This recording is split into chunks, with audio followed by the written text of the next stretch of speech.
Please welcome Franklin.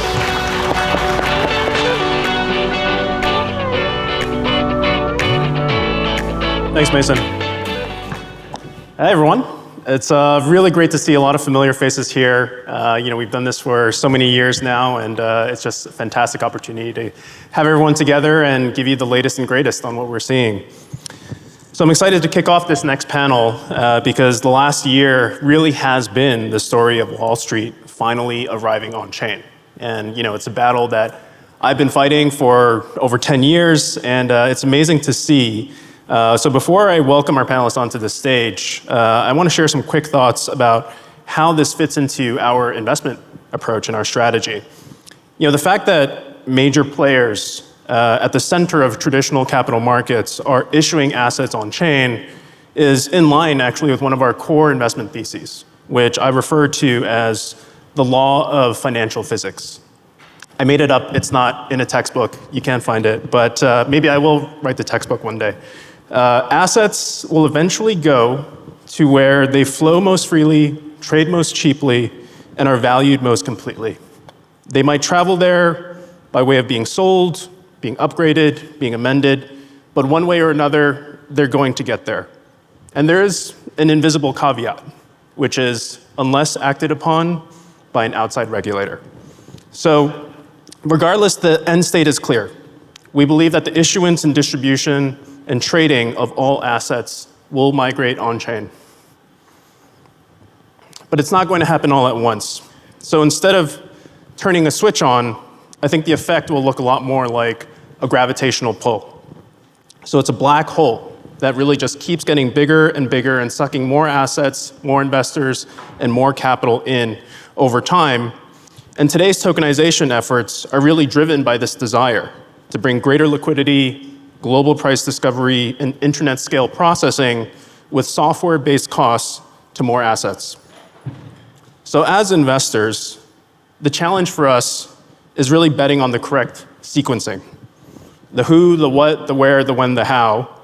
And so I believe we position ourselves extremely well at Pantera for this next wave. I really look at this as the great on-chain migration. So when you think about it, where do the tokenized dollars flow more freely than traditional dollars today? It's not in the US. It's in Latin America. It's all over the world. And that's being led by our portfolio companies like Bitso, which sits in the center of stablecoin volumes globally and helps facilitate 10% of payments already going through one of the biggest payment corridors in the world. Where does private debt trade more cheaply? Well, you can ask Figure, because they're a portfolio company who recently went public because they've reduced the time to fund a home equity loan from 40 days to 10 days, and they've reduced the cost of origination and securitization by nearly 100 bips. There are other leaders in our portfolio, like Ondo, who's been dominating and tokenizing US treasuries and is now expanding to equities, and like Morpho, who's leading the way in on-chain lending. And last but not least, Robinhood, who recently announced the launch of tokenized assets on Arbitrum, one of the highest conviction bets that we made in the 2019 bear market. And so when I look at that $33 billion number of real-world assets that have come on chain, the only takeaway I really have is that we're not even in the third inning, we're not even in the first inning. Frankly, we're not even in the ballpark yet until that word billion has become the word trillion. And so with that, I'm excited to host our panel today with our three guests who sit at the center of the great on-chain migration. Jay Heller, head of capital markets at NASDAQ, Christine Moy, partner and head of digital assets at Apollo Global Management, and Paul Frambot, the co-founder and CEO of Morpho. Please welcome them to the stage.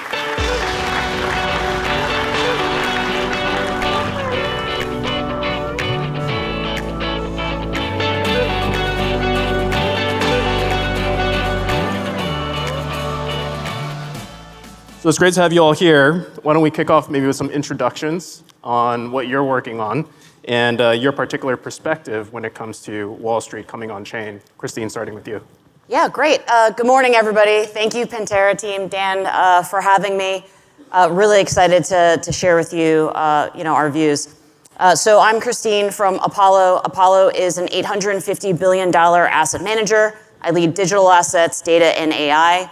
Have been at Apollo for 3 years, but the most significant part is that putting real-world assets on chain has been my life's work. Previous to Apollo, I built and led JP Morgan's blockchain program. I actually invented JP Morgan Coin, which was recently in the news as JP Morgan's kind of depository coin that's being connected to permissionless blockchains. I also created intraday repo, which has transacted a couple $1 trillion of tokenized treasuries and US dollars in the past few years. Like totally not yet at scale, but still like significant in terms of what real world assets can contribute. And so actually, fun fact is that Franklin and I were part of the JP Morgan Mafia like over 10 years ago. So it's been our joint life mission to kind of finally see Wall Street coming to blockchain. Yeah, still beating the same drums, but now more people around to listen. It's pretty cool, actually. Paul, how about you? Hi, everyone. So I feel like every time I do a panel with Christine, like Apollo has won like 100 billion more in assets You'll get there. under management. So I'm Paul, I'm co-founder and CEO of Morpho. We build on-chain lending and borrowing infrastructure. Today we have $15 billion, so an order of magnitude, 2 orders of magnitude below Apollo of crypto assets on-chain, and we serve the lending and borrowing services of the likes of the Coinbase, the Crypto.com, the Gemini, et cetera, to effectively power their loans or their yield options. So if you guys have a Coinbase app, for example, and you are earning USDC yield, it's probably powered by Morpho behind the scenes, right? You don't even know, but it's behind, like, powered by on-chain rails and access global financial networks. And Jay? Hey, everybody. Jay Heller. I'm with NASDAQ, so a little bit out of my element here. I am with the land of TradFi. So I've been with NASDAQ now for coming up on 18 years, and I do head capital markets, which is a broad term. So responsible for the execution of all the new listings on the exchange. I've been very fortunate in that time, and in my tenure, I've overseen about 3,000. Now, for us, it's all about capital formation. It's really about protect the investor, regardless of the vehicle. So if it's going to be a traditional IPO, a SPAC, whether it can be a DAT, an RTO, doesn't really matter to us. We want to see the great innovators of tomorrow be partnering with NASDAQ today. And for us coming in and have been involved in this ecosystem, it's really, really exciting about where we are and where we're going to go. So thanks for the time. Yeah, absolutely. And it's been great to see both from NASDAQ and Apollo this push really towards tokenization. When I talk to our entrepreneurs, what I think about often is that it's not just that they're trying to make a miracle happen. There's also somebody on the other side, oftentimes at the institutional level, who's also trying to make a miracle happen internally. And so I'm curious from both of your perspectives, what has it been like to present the value proposition of tokenization, to convince people and to show them what the metrics are that you're going to be tracking and changing over time as this technology comes into adoption? Christine, how about you? Yeah, I mean, Franklin, as you know, when we worked together at JP Morgan, we did over 50 different use cases back in 2017, 18, 19, 20, 21. How blockchain could change the financial markets, how we could make it more operationally efficient. We talked about instantaneous settlement. We talked about all the things you could do. But in reality, and everybody knows that now, that's just table stakes. In reality, what I've found, kind of driving tokenization of real-world assets is that the really compelling case for moving assets on chain or moving institutions on chain is to actually have a commercial use case. I mean, surprising.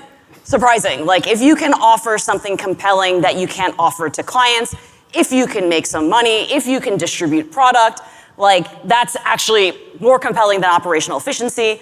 And guess what? You get the operational efficiency part as the bonus points. And so, I think we were just a little bit early, and we had all of these hypotheses of what was possible in all the different use cases, but we were also waiting for the technology to evolve. I think by this point, the technology has proven itself to be durable, scalable, global, and usable. I think perhaps we still have to work a little bit more on the user experience. But I think there are many portfolio companies here that are definitely pioneering in that and making good headway. At Apollo, I feel very fortunate. I was recruited by Mark Rowan, our CEO, who has a really deep belief that change is all that you can really navigate around, right? And his conviction is that the way that Apollo was successful in the past 35 years is absolutely not going to be the way that Apollo is going to be successful in the next decade. And so, 3 years ago, he basically recruited me from JP Morgan, and I thought it was an interesting, kind of confusing, kind of approach at that time, because Apollo's known as kind of the best investor, and I was mostly focused on building technology rather than investing in the technology. But it really is because our leadership has strong conviction that these are the rails for which finance will be running, that money and value will be transferring, and we're just getting started. So, in the context of Apollo, in terms of what we're doing, we most recently tokenized one of our private credit funds. It's still pretty small, around 200 million in commitments, but it's the largest traditional institution chain that's not a cash equivalent today. I guess a private credit offering. And I guess through this journey, what I'm realizing is that, we talk about this $4 trillion, market cap of crypto. That is actually just $4 trillion of capital that has, to date, been sitting outside of the existing banking and asset management system. Now it's moving to the system. That's the theme of today. But it's been sitting outside. You have hundreds of millions of blockchain, sort of users, and they've been traditionally underserved by the banking and asset management system. And so what we're seeing, especially now that we've tokenized our private credit fund, is this great demand for, actual real world yield that Apollo is actually really great at generating. And so one of the main goals that I have is essentially tokenizing the entire credit curve, giving people the credit primitives to essentially create their own yield products, again, across the entire risk and liquidity spectrum. So it's been a really great learning experience, and I can definitely say in the past more than a decade that I've been working in it, literally every day I pinch myself and I say to myself, is now actually the time? Is now actually the time that it's happening? All the work that we've been working on is actually accelerating now. I almost can't believe it, but we're making hay. The sun's out. So yeah, it's incredible to think about just how much things have changed. Where back then we would walk into work thinking, is this the day that we're going to be fired? Yeah. Because Jamie went on CNBC and said, yeah, anybody who's touching crypto is going to be fired. Oops, we've been walking into every room saying that's what we're doing. He loved the blockchain, though. He loved the blockchain. He's the blockchain is real. It's just taken a long time. That's right. So when we put dollars on the blockchain of JP Morgan coin, he was I love that. We should do that. That's right. That's right. Jay, you've had an amazing perspective really on just capital formation. Yeah. And that's one of the biggest things that we see with blockchain unlocking, which is this new platform for capital markets to emerge and to help folks really issue and distribute in the way that they have been with NASDAQ as a gateway. Now that NASDAQ is really thinking about tokenization as part of that strategy, how do you see that evolving from the 18 years that you spent really looking at the issuer conversation? Yeah, look, it's a great question. The one thing that's inevitable is change, right? The markets come and go. I was fortunate. I was a trader back in the internet bubble. I was a partner in a broker-dealer during the financial crisis of '08. I think certain situations at any point in time can really dictate how you're going to spend your life and where the markets can go. And so understanding the ecosystem and really taking the time to communicate with your constituents to understand pain points and what do you want and how can we as an exchange, look, when I joined back in '08, and even when our CEO joined, a long time ago, and she started as an intern, we were a market operator. And now we are a global market technology company which powers over 130 different exchanges from around the world. So we've been looking at this for a long period of time. But to Christine's point, wealth creation, we believe in wealth creation for all. The guardrails, it's our job, it's our due diligence to really protect investors of all shapes and all sizes. And for me, when I look at this, protecting the investors, bringing the regulators in, some say it is negative, some say it is a positive. I think it's a net positive. It brings faith, it brings confidence to the ecosystem, and look no further in which we're doing. I mean, we filed with the SEC for the tokenization of securities on chain. You have the path to choose. You want to trade in the order book and you come back down through the DTC. You want to have it in a security or do you want to have it in a token format? That's going to be your prerogative. So when I look at where we are, there are a few things. The markets, for the most part, it's 9:30 to 4. you can trade at 4 a.m. and we close at 8 p.m. But the first step is really the 24/7, which will start as 24/5. And then we'll go to 24/7, or excuse me, 23/5 to 23/7, and then 24/7, whatever it's going to be, it'll be. That's the first step. But if you look at then the next step and the next iteration, again, for us, it doesn't matter.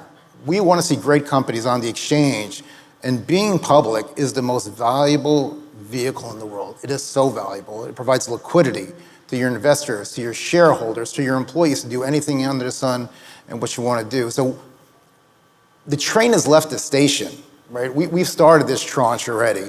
But if you look at the road in which we're on, to your point before, Franklin, I look at it as if this is a train line and there's 100 stops, we're at the first stop.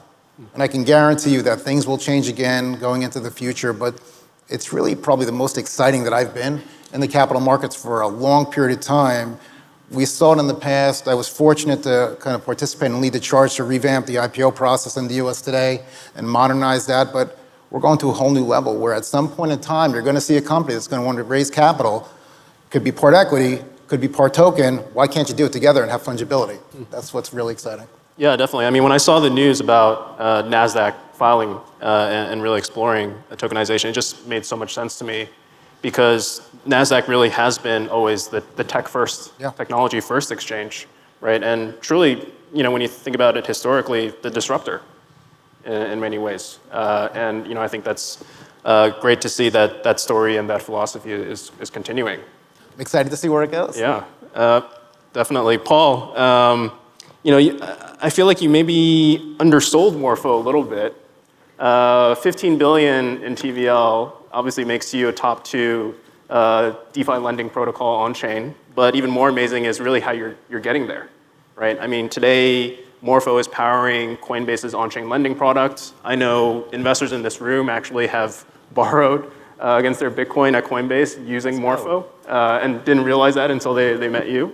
But you've also been working with Christine on making ACRED successful, and even more recently, actually working with SocGen to bring their stablecoin lending in Europe into Morpho. I'm curious, from your perspective, what's it been like to work with institutions from the protocol level? What's it been like, over the years, and how's it kind of changed more recently? Sure. So, Morpho, what it is a general purpose financing engine. So on one end, people get to deposit tokenized assets. So it could be crypto assets, it could be tokenized assets, any form of token. And then on the other end, people get to borrow those tokens, right? With some collateral, for example, or any form of trust that they can put on the blockchain, right? And so in the early days, the only type of users that we had were crypto native users, people that have maybe some USDC and want to generate yield with their wallet. So they went to the Morpho protocol and deposited it. And then on the other hand, you had people that had some ETH and wanted some leverage on their ETH or wanted to take out a loan out of their Bitcoin, etc. And that's a great first step. But that's really just a very initial use case of all the things you can do with a lending engine, obviously. You could do some repo, you could do some credit, you could do pretty much anything using those global on-chain rails. And the reason you want to use global on-chain rails is really the network effects, global competitive markets where you get the most efficient pricing for your loans, effectively. And what's interesting is that we're finally reaching a stage where the technology is mature enough that it can be integrated into large-scale distribution partners. So we've been talking about the Coinbase integration, but pretty much every single fintech, every single distributor right now is looking at the blockchain rails as a very easy way to integrate a myriad of financial products that they could get access to. And so what's interesting is that we had this initial thesis, and we talked about this when we talked about tokenization, that blockchain was going to be like those 5 years ago, we were thinking that was going to be the back end of TradFi, and TradFi was going to be the distribution, and DeFi was going to be the operational efficiency games, etc. And what's happening is actually funny. It's the opposite. TradFi remains the back end for now, and people are interested in the blockchain because there is a ton of distribution. There is a ton of users. There's $4 trillion that are sitting here waiting for yield and opportunities. And so in this context, institutions, so on on two ends of the spectrum. Like you have the fintechs, like distributors that come and bring in distributions and their users on chain. And then institutions look at this and say, oh, that's like a huge underserved realm, like a huge opportunity for us to distribute our financial products. And so, the first step in this context is you bring in your off-chain fund and you tokenize the share. So that's like tokenization.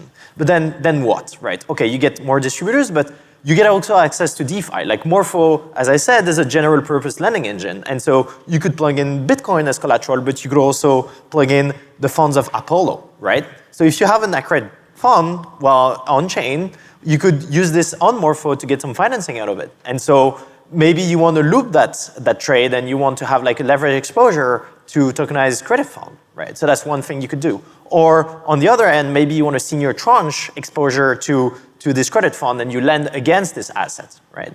So that's typically how we've been working with institution and Apollo in particular.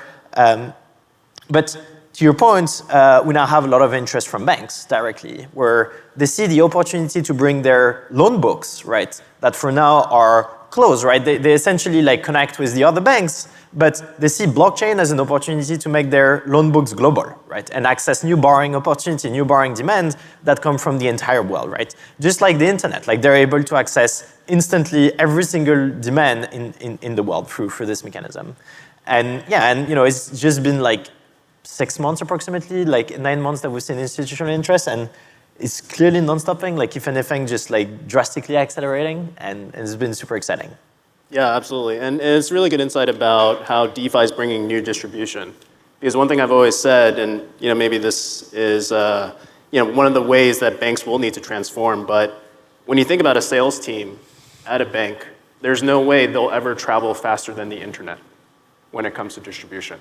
They can knock on many doors, they can write up contracts, but they'll never travel as fast as getting to somebody with a mobile phone in Latin America or Southeast Asia, right? And so the opportunity really is to bring these products to markets where they've never been before, but also at a lower cost, right? The overhead and the sort of momentum to actually get that started. And Franklin, and also to just give some perspective, like I feel so fortunate to have started my DeFi journey. By the way, we're the first institution to have actual tokenized traditional assets integrated with DeFi. So I'm quite proud, have been thinking about this since DeFi summer 2021, and the conditions or the technology was never really ready. And, got linked up with Paul and the Morpho team and finally made it happen. But just found that it was actually just the first step, a first step into a rabbit hole. Because, Paul talks about Morpho. Really what we're talking about here is essentially lending markets, asset management, and distribution, and capital formation on the stablecoin depositor side is sort of how you would break it up. And literally, those are the key components of our entire business at Apollo. Right. So you're like you demur around your TVL, but literally I look at Morpho and I'm like, this is like the platform of the future of my business. Right. And therefore, not only is it like, okay, I need to kind of see how are we going to distribute products there. By the way, it's actually pretty nifty. When you get all of the DeFi crypto lingo, it's confusing as to what's happening. But what you can do with the Apollo Private Credit Fund, essentially with Morpho, is have an on-demand NAV lending facility. You essentially have your LP position, you deposit in, you can borrow stablecoins at some really great LTV and great market pricing, and literally there's no minimum size, there's no kind of obstacles that typically you would have around LP NAV financing. So it's actually it actually has this is what private banks offer to investors like you already, right? Except now you have it in a scalable global way with more competitive pricing and instantaneous liquidity and on-demand liquidity. So anyway, we talk this is literally the platform of the future. How does this impact my business? What are the capabilities as a traditional financial institution? If this is where borrowing, lending, capital formation, and asset management is going, if it looks like this in the future, what are the skill sets and the systems and the processes we need to have in place to be ready to lead in this future and not be left behind? Mm-hmm. So quite compelling, even like, it's like interesting where in the near term, it's like, yes, you have commercial use cases that sort of lead the horses to the water. But then in reality, like, is this where everything will go? Yeah, definitely. I mean, we haven't even really touched on that because tokenization is really just the migration. There's the whole other phase that comes next of new product development. And I remember one of the use cases I would kind of throw up on the whiteboard as sort of a fun one is, I kind of call it just-in-time finance, right? Sort of like just-in-time manufacturing, but insurance. One of the slowest moving sort of, very high lift kind of financial products out there. But if you could have just-in-time insurance, you could tap into the skydiving industry and say, hey, when you go skydiving, buy just-in-time insurance. For the 2 minutes that you're falling through the sky, be highly insured, right? And pay a high premium, sure, right? But that kind of product can't be created today, right?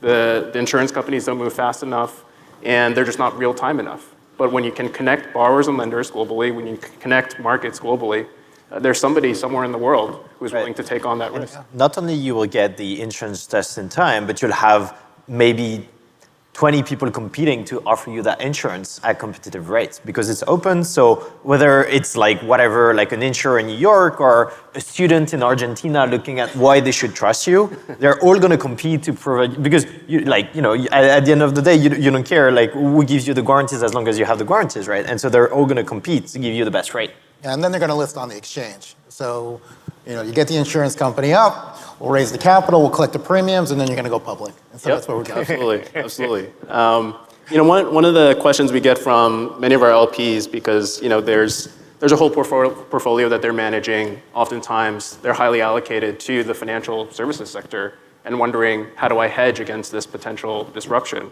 I'm curious for all three of you, what is your perspective on how banks will need to transform their businesses over time? That's a good one.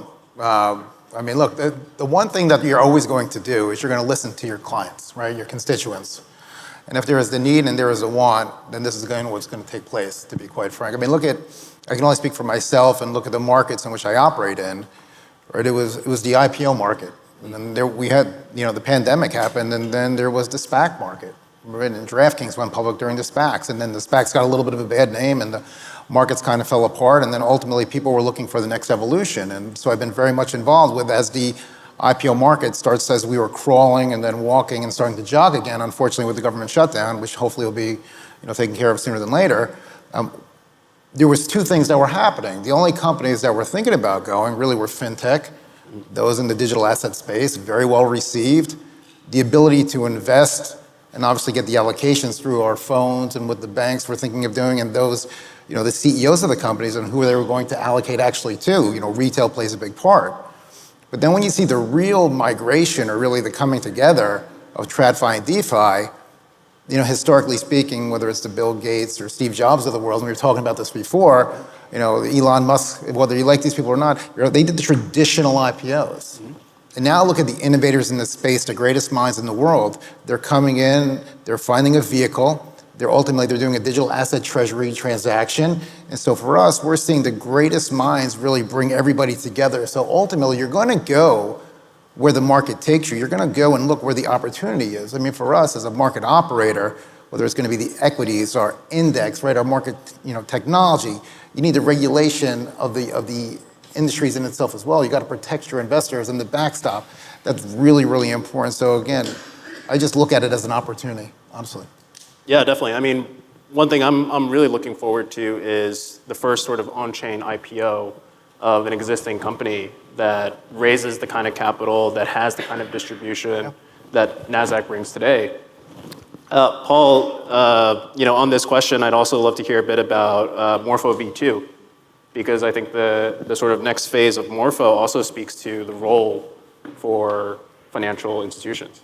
Sure. So the parallel with banks and the on-chain stack is the following. So stablecoins, checking account, right? Those stablecoins are, easy to transfer, like globally, et cetera. And you hold them in your accounts, which we call wallets.